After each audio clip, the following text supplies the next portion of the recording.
Assalamualaikum warahmatullahi wabarakatuh. Al-Fatihah. A'udzubillahi minasyaitonir rajim. Bismillahirrahmanirrahim. Alhamdulillahi rabbil alamin. Ar-Rahmanir Rahim. Maliki yaumiddin. Iyyaka na'budu wa iyyaka nasta'in. Ihdinas siratal mustaqim. Shiratal ladzina an'amta 'alaihim ghairil maghdubi 'alaihim waladdallin. Amin. Alhamdulillah. Uh, ini adalah merupakan siri yang terakhir tentang prinsip-prinsip pembangunan berteraskan Islam. Jadi pada hari ini kita akan berbincang berkenaan dengan prinsip pembangunan berteraskan Islam yang ketujuh, iaitu yang terakhir. Dia adalah berkaitan dengan matlamat akhir pembangunan. Setelah 6 prinsip kita telah bincangkan sebelum daripada ini, maka sampai kita melihat sebenarnya yang kita berusaha untuk membangun secara Islam ini, apakah matlamat sebenarnya? Pasti sekali ada matlamat yang pendek, jangka pendek, ada matlamat jangka panjang. Jadi yang kita nak bincang ini ialah pasal matlamat akhir ataupun ultimate aims, ultimate goals. Ya, matlamat yang mutlak yang kita nak capai. Dan matlamat itu ialah mardatillah ataupun mencari redha Allah Subhanahu wa taala. Saudara-saudara sekalian, kalau dalam pembangunan lazim, matlamat akhir mereka itu ialah memaksimalkan produktiviti, memaksimalkan kuasa beli, dan dengan itu mereka dapat memaksimalkan kepenggunaan. Dapat mereka menggunakan dengan maksimal. Jadi sebab itulah pengukuran kepada pembangunan itu berkisar kepada produktiviti, berkisar kepada pekerjaan, bukan kepada pengangguran, sebab kalau pengangguran itu membuktikan sebuah masyarakat atau negara itu tidak membangun, ya, dan juga pendapatan. Karena pendapatan itu ada kuasa beli, dan dengan kuasa beli mereka boleh memberi balangan dan menggunakan secara maksimal, bukan saja mengikut keperluan mereka tetapi juga mengikut kemahuan mereka. Itu yang pembangunan lazim. Tetapi dalam pembangunan berteraskan Islam ini, matlamat akhir ialah mencari keredaan Allah Subhanahu wa taala. Jadi kita bersusah payah untuk membangun. Kita bersusah payah untuk menjadi maju. Semuanya itu adalah untuk mencari redha Allah, kerana dengan redha Allah itu, ya, dengan mardatillah itulah maka nanti insya-Allah Allah akan kurniakan al-falah, iaitu kebahagiaan dunia dan kebahagiaan di akhirat. Dan dengan itu nanti insya-Allah kita akan mendapat syurga, iaitu kejayaan mutlak di akhirat nanti.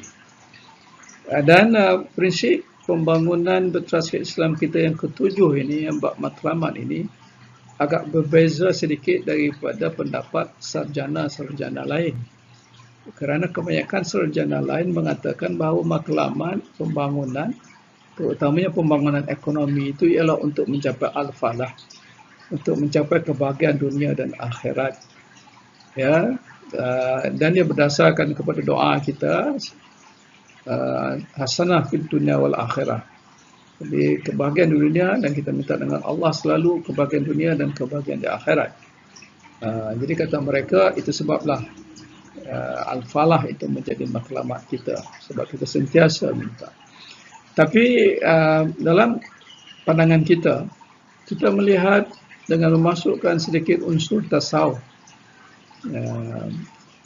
iaitu unsur ikhlas. Dalam kita melakukan sesuatu itu, ikhlas itu menjadi pengukur, ya, sama ada Allah akan terima ataupun tidak apa yang kita lakukan itu. Jadi untuk mendapat ikhlas yang sempurna, maka kita kena melakukan itu tanpa mengharapkan sesuatu daripada Allah Subhanahu wa taala. Dan kita lakukan itu ialah kerana mencari redha Allah. Asal Allah redha, maka kita rasa gembira. Ya, walaupun mungkin ada orang bertanya, melakukan perkara itu ada maksud juga untuk mendapat redha Allah. Ya benar, tetapi mendapat redha Allah itu, ya, tahapnya adalah lebih tinggi daripada mendapat al-falah. So al-falah itu ada juga unsur-unsur yang kita mau nikmati di dunia dan di akhirat. Walaupun itu tidak salah, al-falah tidak salah. Cuma apa yang kita katakan bahawa al-falah itu tidak cukup menjadi matlamat akhir. Dia boleh menjadi matlamat sementara ataupun matlamat yang lebih rendah daripada mardatillah. Jadi kita tak boleh panggil al-falah itu sebagai matlamat akhir. Ya, kita boleh jadikan al-falah itu sebagai matlamat pembangunan berteruskan Islam, tetapi apabila kita nak sebut matlamat akhir, maka matlamat akhir itu ialah mardatillah, kerana kita yakin Allah tak mungkin bagi al-falah kalau sekiranya Allah tak redha. Malah kalau sekiranya Allah redha, lebih daripada al-falah pun mungkin Allah akan berikan. Ya, ada nikmat-nikmat yang mungkin kita tak tahu pun apa nikmat Allah boleh bagi apabila Allah redha. Sebab itu kalau kita tengok ya, para rasul, para nabi, para orang-orang beriman dan bertakwa, ya, dan juga dalam Quran juga banyak disebut tentang redha Allah ini, mardatillah. Ya, di mana mereka melakukan sesuatu itu hanyalah kerana ingin mendapat keredaan Allah Subhanahu wa taala. Jadi kita mardatillah itu. Cumanya persoalannya bagaimana kita nak dapat mardatillah ini? Ya, kerana kita mengatakan bahawa kerangka kita adalah ilmu fardu ain, ya, kerangka pembangunan masyarakat Islam itu adalah fardu ain, maka untuk mendapat mardatillah kita tidak boleh lepas lagi daripada 3 bentuk fardu ain tadi. Artinya tauhid kita mesti jelas, dan dengan tauhid yang jelas itu maka insya-Allah kita akan mendapat ikhlas yang tertinggi, akidah yang benar, dan yang keduanya ialah syariat mesti kita patuhi sungguh-sungguh. Artinya dalam kita ingin membangun tadi untuk mendapat redha Allah, maka kena ikut apa yang Allah suruh, apa yang Allah perintah, kena tinggalkan apa yang Allah larang dengan peraturan-peraturan yang Allah tetapkan, sama ada dalam konteks ibadah, sama ada dalam konteks muamalat, sama ada dalam konteks munakahat, sama ada dalam konteks jinayah. Semua itu ada peraturan-peraturan Allah telah tetapkan. Maka dalam hal yang demikian, kalau pembangunan kita lihat dia lebih berada dalam konteks muamalat, maka peraturan muamalat itu dijaga sungguh-sungguh supaya tidak melanggar apa yang Allah larang. Yang ketiga ialah berakhlak dengan Allah Subhanahu wa taala. Walaupun kita berjaya ya mencapai pembangunan yang tinggi, tapi kita tetap berakhlak dengan Allah Subhanahu wa taala. Untuk berakhlak itu kena tahu ilmu tasawuf. Dan sebab itu kita lihat ya, bagaimana negara-negara yang Allah meriahkan dengan pembangunan seperti negara Sabah, ya, maju dengan segala pembangunan dan juga kemajuan, tetapi kerana terjejas tauhid mereka, kerana tidak mengikut syariah, dan lebih-lebih lagi kerana tidak berakhlak dengan Allah Subhanahu wa taala, kerana derhaka dengan Allah, maka Allah hancurkan mereka. Jadi artinya dalam membangun kita kena berakhlak dengan Allah, dan apabila kita berakhlak dengan Allah, kita juga pastinya nanti insya-Allah akan berakhlak sesama manusia. Untuk mendapat akhlak ini, maka ilmu tasawuf kena dipelajari dan kena diamalkan sungguh-sungguh. Jadi itu kaedah mendapat mardatillah itu dia balik bertunjangkan kepada 3 ilmu fardu ain tadi, iaitu tauhid, syariah dan juga tasawuf. Ya, tauhid untuk akidah, syariah untuk peraturan, dan tasawuf itu ialah untuk akhlak. Jadi dalam keadaan demikian dapat kita rumuskan bahawa pembangunan tanpa keredaan Allah Subhanahu wa taala tidak mempunyai apa-apa makna. Membangunlah sekemuncak mana pun, tapi kalau Allah tidak redha, maka tidak ada nilai di sisi Allah Subhanahu wa taala. Segala pembangunan itu adalah sia-sia. Ini agak menarik ya.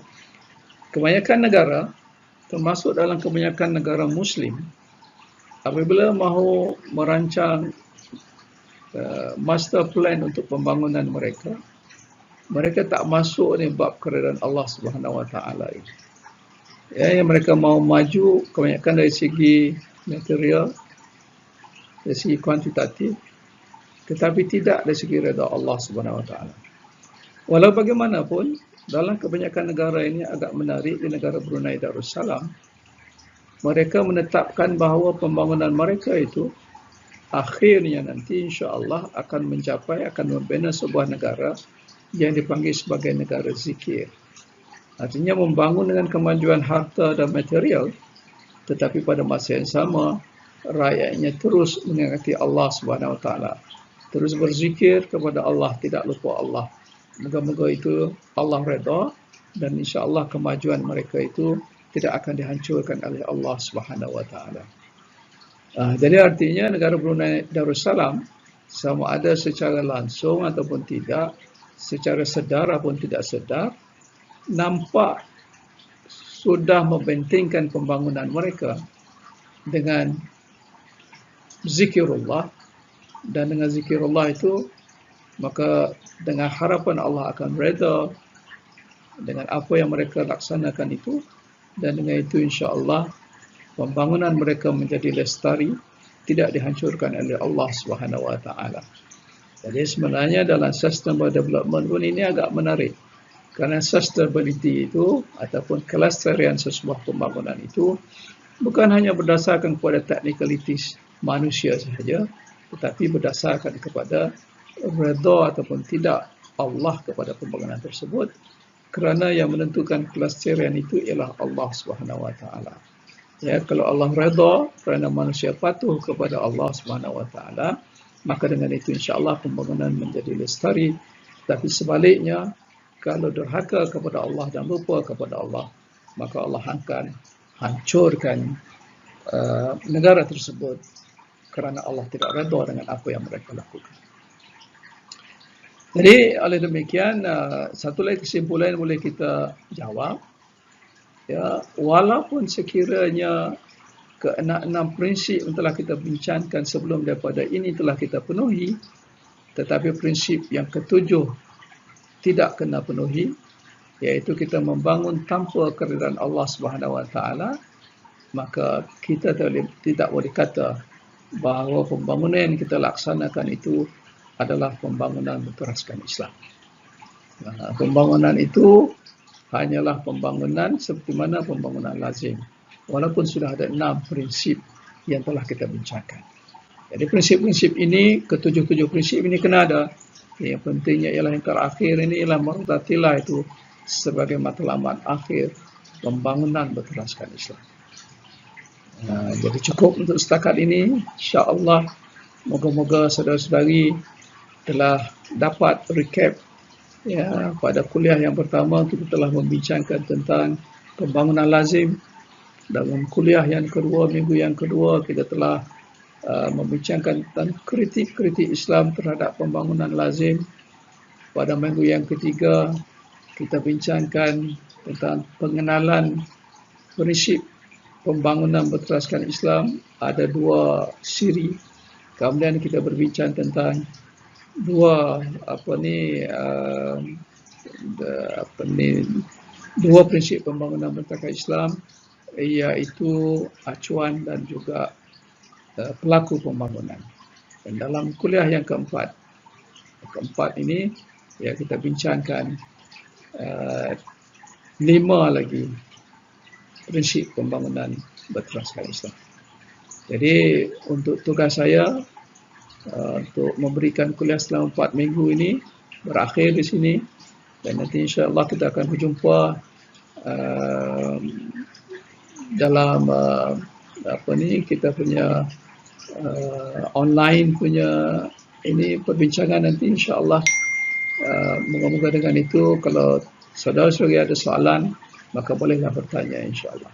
Sekian dulu, dan saya halalkan segala ilmu yang telah saya sebutkan, yang telah saya sampaikan di sini, dan juga saya minta ampun dan maaf kepada saudara-saudara sekalian kalau sekiranya ada salah silap, tidak cukup, terutamanya dari segi waktu kerana berbeza daripada kuliah kita yang biasa selama 3 jam.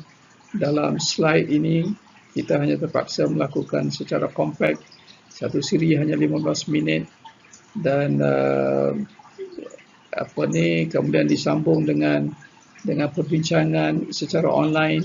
Kalau itu juga tidak mencukupi dengan apa yang kita dapat dan sebagaimana yang saudara-saudari expect. Saya mohon halal ya daripada saudara-saudara sekalian dan ampunkan saya, maafkan saya. Semoga dengan itu insya-Allah saya berdepan dengan Allah Subhanahu wa taala dalam keadaan yang bersih dan suci insya-Allah daripada tuntutan saudara-saudara sekalian. Sekian, wallahu alam. Assalamualaikum warahmatullahi wabarakatuh.